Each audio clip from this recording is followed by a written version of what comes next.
దేశ భవితవ్యం తయారవుతుందని అంటూ ఉంటారు. మరి అంతటి ప్రాముఖ్యం ఉన్న పాఠశాల ఎంత ఆహ్లాదంగా ఉండాలి, పరిసరాలు ఎంత ఉల్లాసభరితంగా ఉండాలి. అలా ఉంటేనే కదా విద్యార్థుల చదువు ఏ ఒత్తిడి లేకుండా ఆనందంగా సాగుతుంది. కానీ నేటి సమాజంలో అలాంటి విశాలమైన పాఠశాలలు, పచ్చదనం, విద్యార్థులకు తగినన్ని ఆట స్థలాలు ఎక్కడుంటున్నాయి? ఏసీ గదుల్లో పెయింటింగ్ పచ్చదనంలో విద్యను అభ్యసిస్తున్నారు నేటి విద్యార్థులు. కానీ ఇందుకు ఓ పాఠశాల మాత్రం పూర్తి భిన్నం. ఇది పాఠశాలనా లేక గార్డెనా అనే విధంగా అబ్బురుపరుస్తుంది ఆ స్కూల్. ఇంతకీ ఆ స్కూల్ ఎక్కడ ఉంది, దాని ప్రత్యేకతలు ఏంటి? Watch the story.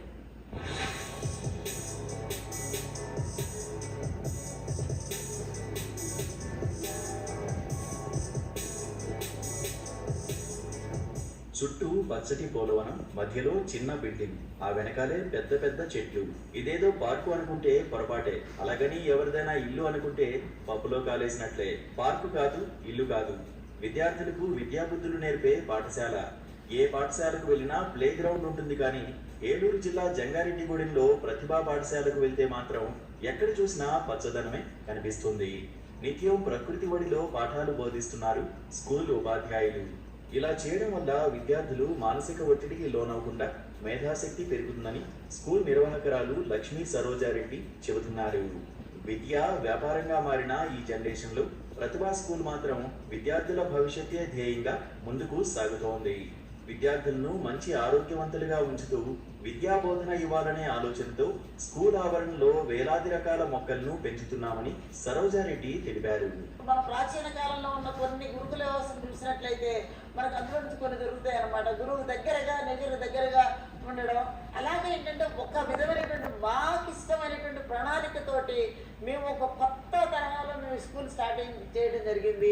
నేచర్కి దగ్గరగా పిల్లలు ఉండాలి, అప్పుడే ఒక పరిపూర్ణ వ్యక్తిత్వం అనేది పిల్లల్లో ఏర్పడుతుందన్న ఉద్దేశంతో మేము దాదాపు ఇక్కడ అన్ని రకాల మొక్కలు, ఇక్కడ 3 క్యాంపస్లు మాకు ఉంటాయి. 3 క్యాంపస్లలో కూడా రకరకాల మొక్కలు ఉంటాయి. అన్ని రకాల పండ్ల మొక్కలు ఉంటాయి, అదేవిధంగా అన్ని రకాల పూల మొక్కలు ఉంటాయి.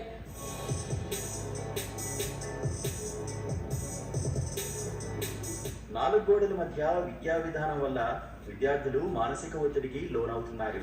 సబ్జెక్ట్స్ మొత్తం పిల్లలకి భారం అవుతుందని గమనించి 4 గోడల మధ్య విద్యా విధానానికి స్వస్తి పలికి కాస్త భిన్నంగా ప్రకృతి ఒడిలో క్లాసులు నిర్వహిస్తున్నట్లు నిర్వాహకులు చెబుతున్నారు.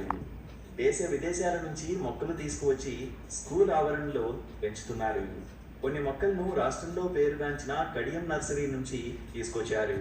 ఎల్కేజీ నుంచి 10వ తరగతి వరకు ఉన్న ఈ పాఠశాలలు ఎక్కువ శాతం మొక్కల మధ్యనే విద్యాభ్యాసం నిర్వహిస్తూ ఉంటారు ఉపాధ్యాయులు.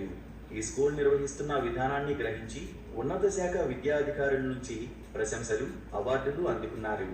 అంతేకాకుండా ఇదే స్కూల్ విద్యార్థులు తమ టాలెంట్ ప్రదర్శించి క్రీడా పోటీలు, సైన్స్ ఫేర్, ఎస్ఏ రైటింగ్ పోటీల్లో బహుమతులు గెలుచుకున్నారు. ఇక స్కూల్లో ఉన్న మొక్కల గురించి విద్యార్థులకు ఉపాధ్యాయులు ప్రత్యేకంగా వివరిస్తారు. మొక్కల్లోని ఔషధ గుణాలు, ఆక్సిజన్ లెవెల్స్ పెంచే మొక్కల గురించి ఒక సబ్జెక్టు మాదిరిగా విద్యార్థులకు చెబుతారు. మొక్కల వద్దకే తీసుకువెళ్లి క్లాసులు నిర్వహించడం ఈ స్కూల్లోని ఉపాధ్యాయుల ప్రత్యేకత. ఒక్క మొక్కల గురించే కాదు, విద్యార్థుల భవిష్యత్తుకు ఉపయోగపడే అన్ని విషయాలు చెప్తారు. పోటీ పరీక్షలకు ఎలా ప్రిపేర్ అవ్వాలి, ఏ ఉద్యోగానికి ఎలాంటి స్కిల్స్ ఉండాలనే దానిపై ప్రత్యేక క్లాసులు తీసుకుంటారు. గార్డెన్ విద్యాబోధన చేసేటప్పుడు పిల్లలకు ఎటువంటి అనారోగ్య సమస్యలు రాకుండా మొక్కలకు క్రిమి సంహారక మందులు అస్సలు వాడరు. కేవలం సేంద్రియ పద్ధతి ద్వారా హాని చేకూర్చని విధంగా జాగ్రత్త వహిస్తున్నారు. తమ వద్ద ఉన్న మొక్కలు ప్రతికూల వాతావరణంలో సైతం బతికేలా ప్రత్యేక శ్రద్ధ తీసుకుంటున్నారు. స్కూల్నే గార్డెన్లా మార్చి విద్యాబోధన అందించడం ఎంతగానో సంతృప్తినిస్తుందంటూ ఇక్కడి టీచర్స్ చెబుతున్నారు. స్కూల్ని కొంచెం అందరూ ఈ ప్రెసెంట్ జనరేషన్లో నడుస్తున్న స్కూల్స్ ఎలా ఉన్నాయంటే అందరూ అకాడమిక్స్ ఇంపార్టెన్స్ ఇస్తున్నారు, బట్ ఒక corporate culture, commercial type setup అయిపోయింది. స్కూల్ అంటే ఓన్లీ బిల్డింగ్స్ ఉంటున్నాయి, ఈవెన్ ప్లే గ్రౌండ్స్ ఉండట్లేదు. So to be a different school from the others, మేము ఏంటంటే కొంచెం పిల్లల్ని నేచర్కి దగ్గరగా, అంటే ప్రకృతి ఒడిలో పెరిగితే కొంతకి ఆ నేచర్ బ్యాలెన్స్ అనేది తెలుస్తుంది. Man is dependent on nature and nature is dependent on man అనే ఒక మెయిన్ కాన్సెప్ట్ తోటి ఒక ఎకలాజికల్ బ్యాలెన్స్ గురించి, బయోడైవర్సిటీ ఎన్నటి గురించి కూడా మీ పిల్లల్లో ఒక మంచి అవగాహన రావాలనే ఉద్దేశంతో so science, nature, environmental science, blend చేస్తూ స్కూల్లో ఒక మంచి గ్రీన్ అట్మాస్ఫియర్ తీసుకొచ్చాము. 4 గోడలకే పరిమితమైన తాము చాలా మానసిక ఒత్తిడికి లోనవుతున్న నేపథ్యంలో ఇలా గార్డెన్లో చదువుకోవడం చాలా సంతోషంగా ఉందని విద్యార్థులు అంటున్నారు. రాష్ట్రంలోనే మొట్టమొదటిసారిగా గార్డెన్ విద్యా బోధన అందిస్తున్న ప్రతిభా ఇంగ్లీష్ మీడియం స్కూల్ ప్రభుత్వ, ప్రైవేటు విద్యా సంస్థలకు ఆదర్శంగా నిలుస్తోంది.